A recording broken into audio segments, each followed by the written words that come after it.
अस्सलाम वालेकुम फ्रेंड्स। आज हम जिस टॉपिक के ऊपर बात करने लगे हैं वो आपके पास है एंजलमैन सिंड्रोम।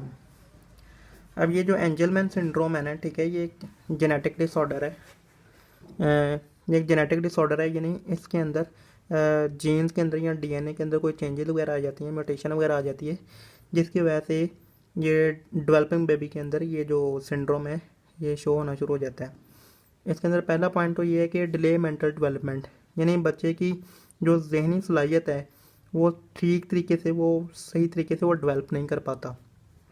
फिर दूसरे नंबर पे कि पैदा होने के बाद ये ऐसे बच्चे जो हैं जो एंजलमैन सिंड्रोम रखते हैं उन्हें स्पीच प्रॉब्लम रहता है, यानी बोलने की उनकी जो सलाहियत है कम होती है और बॉडी इम्बैलेंस रहती है, यानी वो ठीक तरीके से खड़े नहीं हो पाते या चल नहीं सकते। फिर इनके अंदर जो इंटेलेक्चुअल डिसेबिलिटी है, यानी जो जहनी सलाहियत है, जिस तरह पहले बताया, वो कम ही रहेगी ओवर द एज। और उसके बाद देखें कि ओवर स्माइलिंग, यानी इनका जो फेस है ओवर स्माइलिंग होता है, ठीक है, जिससे अंदाज़ा लगाया जा सकता है कि जो बच्चा एंजलमैन सिंड्रोम रखता है। बॉडी इम्बैलेंस देख के, ओवर स्माइलिंग देख के, और जो इंटेलेक्चुअल डिसेबिलिटी है यानी जहनी सलाहियत के अंदर कमी देख के, इन 3 पॉइंट्स को देख के एंजलमैन सिंड्रोम को रिकग्नाइज किया जा सकता है। और ऐसे बच्चे ओवर लाफ करते हैं। और ये जो सिंड्रोम है, ठीक है, किसी भी बच्चे के अंदर अगर ये सिंड्रोम होना है तो वो 6 to 12 मंथ की एज के अंदर शो होना शुरू हो जाता है।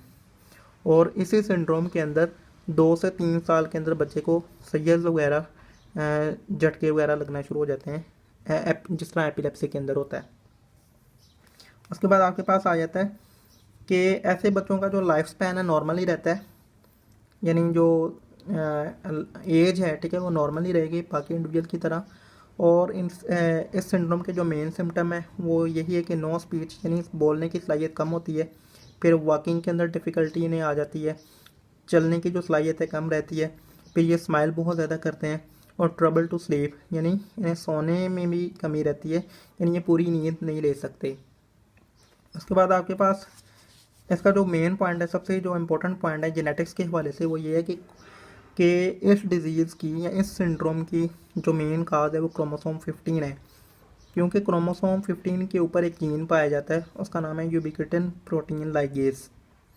इस क्रोमोसोम 15 के ऊपर ये जीन मिसिंग होने की वजह से ये वाली प्रोटीन नहीं बनती, जिसकी वजह से जो एंजलमैन सिंड्रोम है बच्चों के अंदर शो होना शुरू हो जाता है। बेसिकली इस जीन की 2 कॉपीज होती हैं, एक मदर की तरफ से आती है, एक फादर की तरफ से आती है। लेकिन जिस बच्चे को एंजलमैन सिंड्रोम होता है उसके अंदर मदर से आने वाली इस जीन की जो कॉपी है वो मिसिंग होगी, इस वजह से यहाँ पे लिखा हुआ है मैटरनल कॉपी जो क्या है, मिसिंग है। फिर ऐसे बच्चे को जो फीड करवाना बहुत ज़्यादा मुश्किल होता है, क्योंकि ऐसे बच्चे बहुत ज़्यादा हाइपर एक्टिव होते हैं।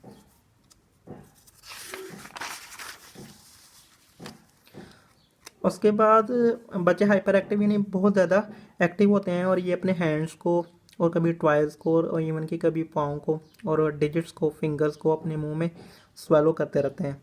फिर इनका जो स्पाइनल कर्वेचर है वो नॉर्मल स्पाइनल कर्वेचर नहीं होता, बल्कि स्पाइनल कर्वेचर के अंदर भी खराबियाँ होती हैं।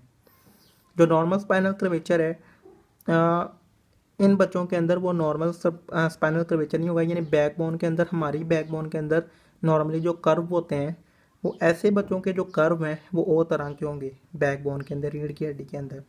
फिर जो एंजलमैन है, अच्छा, इस सिंड्रोम का जो नेम है एंजलमैन, वो इस वजह से क्योंकि एक डॉक्टर था एंजलमैन जिसने पहली दफ़ा ये सिंड्रोम किसी बच्चे के अंदर डिस्कवर किया था, नियरली 1965। फिर इस सिंड्रोम की बेसिकली बाकी भी जितने भी सिंड्रोम है इनकी प्रिवेंशन कोई नहीं होती। अगर किसी बच्चे के अंदर होना शुरू हो जाए, शो हो जाए, तो ओवर द लाइफ उसका कोई इलाज नहीं होता, प्रिवेंशन नहीं होती, ना कोई ट्रीटमेंट होता है। लेकिन ऐसे बच्चे को डिस्कार्ड किया जा सकता है अगर कोई पेरेंट चाहता है और वो प्री नेटल टेस्ट करवा लेता है प्रेगनेंसी के दौरान ही। जो प्रेगनेंसी के दौरान टेस्ट होते हैं उसे हम क्या बोलते हैं, प्री नेटल टेस्ट बोलते हैं।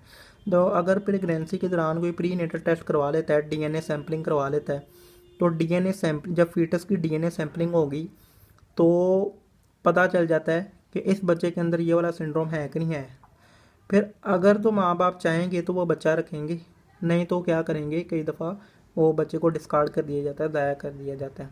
तो जो प्री नेटल टेस्ट ये हैं ये होते ही इसलिए हैं कि जब प्रेगनेंसी स्टार्ट होती है तो उसके कुछ देर बाद क्या होता है कि बाहर के मुल्कों में ये प्री नेटल टेस्ट करवाए जाते हैं ड्यूरिंग द प्रेगनेंसी, ताकि अगर बच्चे को कोई प्रॉब्लम लाहिक है तो उसका उसी वक्त क्या किया जाए, ट्रीटमेंट स्टार्ट कर दिया जाए। अगर ट्रीटमेंट पॉसिबल नहीं है तो बाहर के मुल्कों में जो है ना बच्चे डिस्कार्ड कर दिए जाते हैं, क्योंकि कोई भी ऐसा इंडिविजुअल जो कि सिंड्रोम लेके चलता है अपनी लाइफ में, उसे हैंडल करना बहुत ज़्यादा मुश्किल हो जाता है।